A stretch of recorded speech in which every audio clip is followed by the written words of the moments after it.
As this year is coming to an end, it is time for us to reflect upon the memories that we have made along the way, the products that have come and gone, and the joy and expectations that they have left us with, both for the past and for the future. And this is for the year 2022. Jimmy, it's certainly been a monumentous year.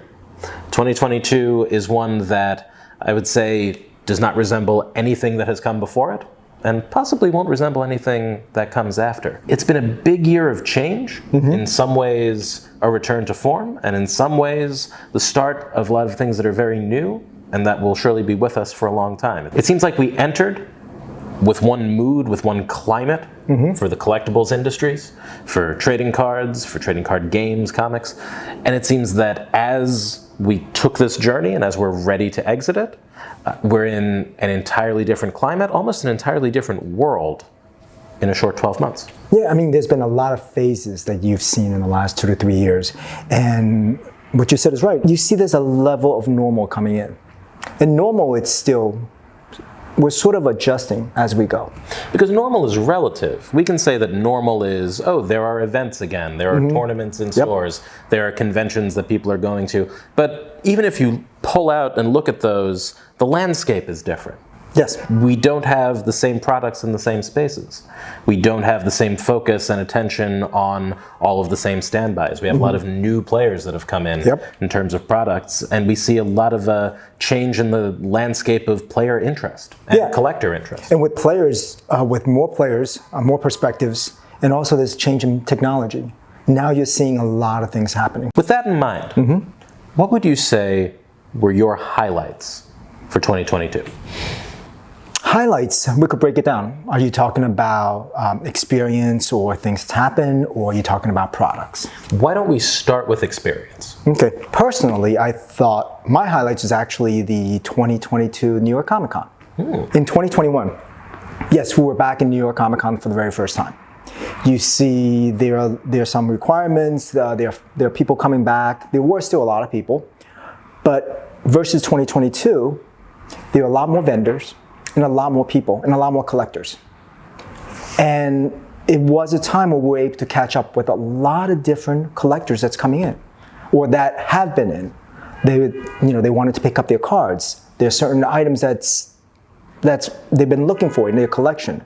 This is where you really see the hobby from a standpoint of collectors, vendors, and the overall change that has happened, because there's a lot more enthusiasm with all the folks that are coming in going, wow, Pokemon cards, oh, Yu-Gi-Oh cards, non-sports entertainment cards. I think also, just looking at from what I saw of New York Comic Con this year compared to in previous years, a lot more people also looking at the newer card games. Yes. For example, Digimon was a really big one. Yep. Dragon Ball Super is one that's been around for a while, but that's something where, with just looking at the percentage of people who we had and what they were buying, definitely made up a much bigger share of what people were looking for compared to the past. Yep, and it went beyond just, oh, Pokemon, Yu-Gi-Oh, like we were talking about earlier.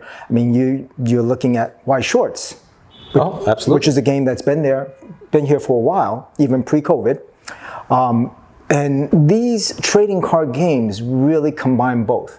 The aspect of playing, where you could play against one another, or collecting. And the enthusiasm, the excitement of people collecting, opening packs and all that and so forth is truly on display when they see product that we have at our booth. I think that's very true. For me, one of the biggest highlights of this year was doing in-store events again in terms of trading card tournaments pre-releases.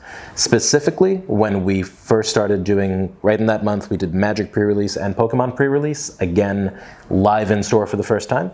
It's been a gradual process getting things back up and running, because we didn't just say, oh, we want to fill our calendar every single day of the week, top to bottom, with events. And that was deliberate, working with people's comfort levels and really starting to build something up that's a continuation of what we were doing before, but isn't exactly the same. Yeah, getting pre-release, sorry. No. And what you also see is people that were collecting, during the pandemic. Now they're like, now I get to play with the cards. How do I do that?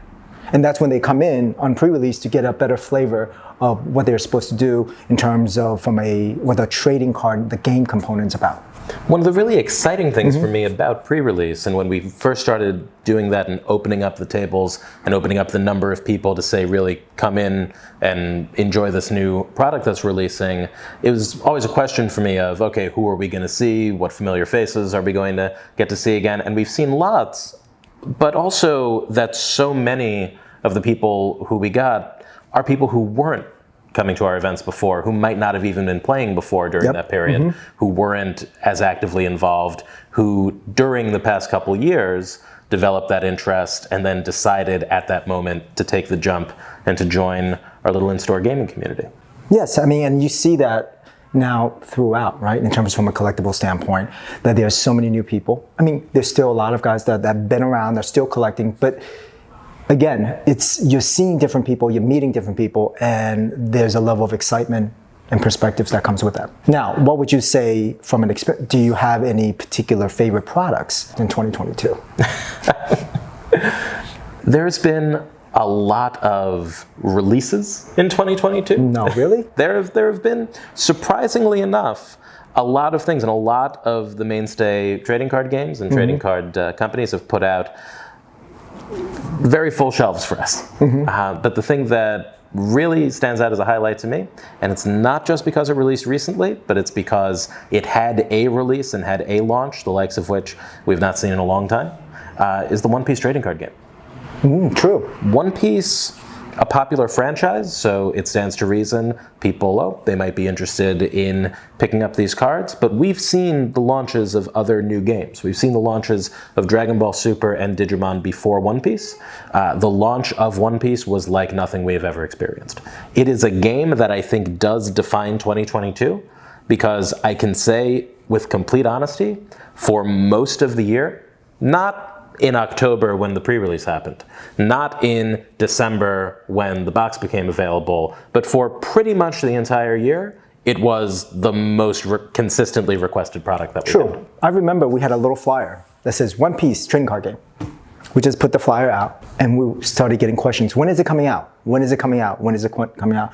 So, and it wasn't really like, there wasn't like what you call traditional hype. It's just people seem to enjoy One Piece and wanted to know, hey, when is this game going to come out? And it's amazing how much people are able to pick up on and how much this community is able to form, despite how little consistent information has been available about it leading up to its launch. People, for a very long time, didn't even know when it was scheduled to release. We didn't know. Yeah, we didn't get a date until it was like, oh, this is what you're getting and this is the date you're getting it on. But until then, it was just winter.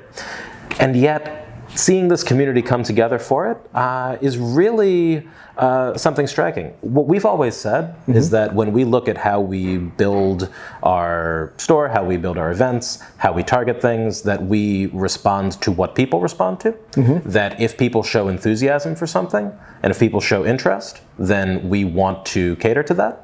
We put together Bandai Sunday beginning this month, this December of 2022, specifically in response largely to that enthusiasm of things like the One Piece card game. And I think the fact that we have something where there is such a fervent and consistent demand, not just demand in terms of, oh, I want to buy this product because it's new, but demand in terms of, I want to engage with this, I want to be involved in this, I want to come out and participate and be a part of this new launch.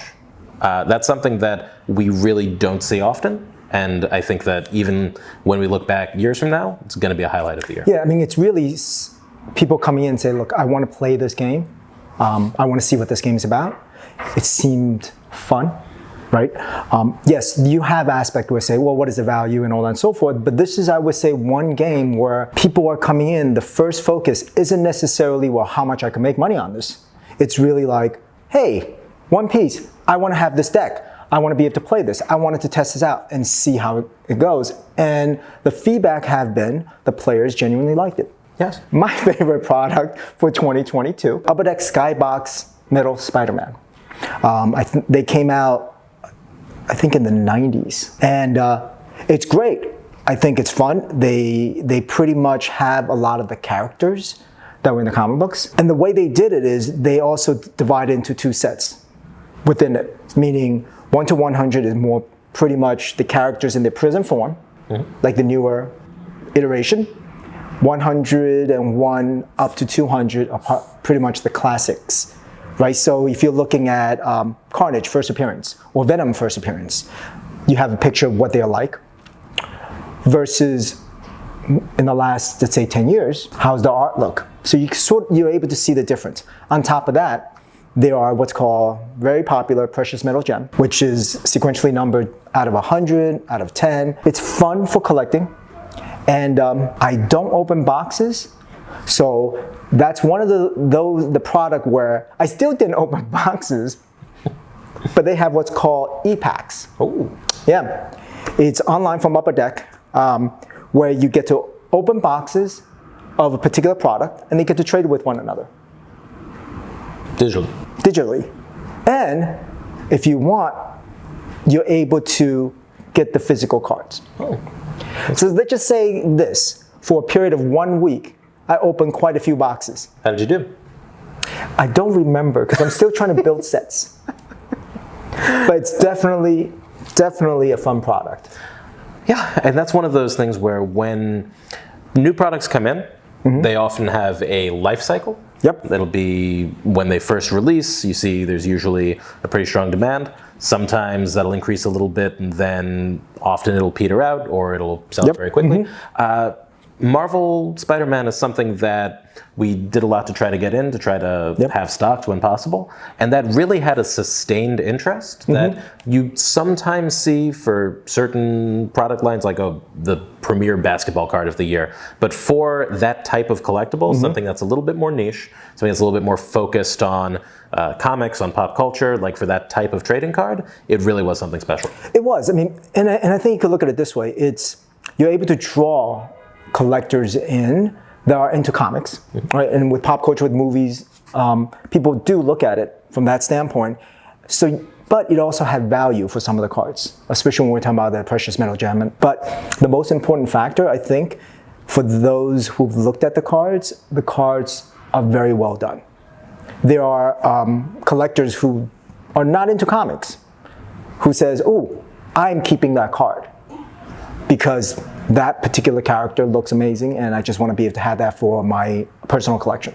Yeah, and even just compared to other similar products, like even compared to the like the X-Men metal from previously, just if you look at the quality of the design and the quality of the art itself, it really is another tier. Yeah, it's very different. You put even as simple as if you put precious metal gem PMG red of Spider-Man metal versus X-Men. One pops, the other could do a little bit more, could be a little bit better.